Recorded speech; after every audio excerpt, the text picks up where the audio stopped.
Former Public Service Cabinet Secretary Justin Muturi says his security detail has been withdrawn in a movement to silence him from criticizing the government.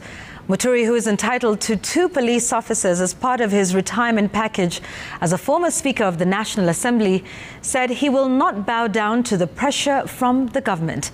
As Emmanuel Toh now reports, Muturi sustained his attacks on President Ruto, claiming he has turned State House into a crime scene of corrupt deals.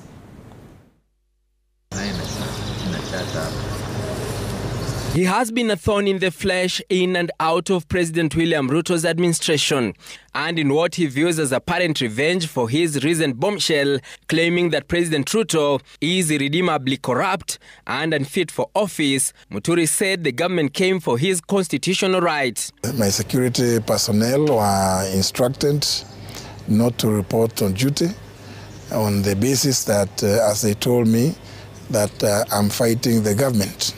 I got the information around 7:30, between 7:30 and 8. Yeah. Muturi, who served as the Speaker of the National Assembly between 2013 to 2022, is entitled to several perks listed under the Retirement Benefits Act 2015.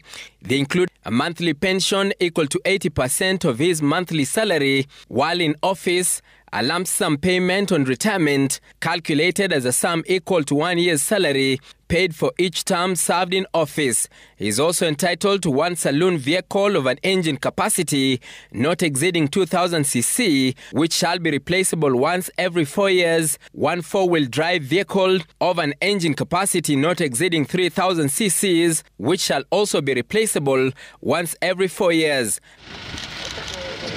Additional perks include full medical coverage for him and his spouse. He is also entitled to drivers, a personal assistant, a secretary and other employees, including 2 armed security guards.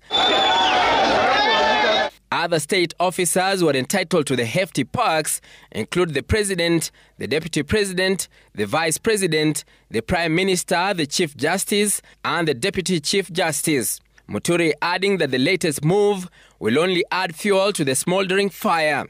With the draw of security, if it was meant to intimidate me, I'm sorry, I cannot be intimidated by such an act. Yet another wrong number dialed, because, we know it. The courts have already expressed themselves on this issue of, benefits to retired state officers in the past. And I don't know, for instance, there's a time the government trying to withdraw the security of the Honorable Raila Odinga. And there was hue and cry. The former CS sustaining his onslaught on his former boss, saying he had turned State House Nairobi into a theatre of corrupt deals. The people who come there and who meet him, State House has become a scene of crime.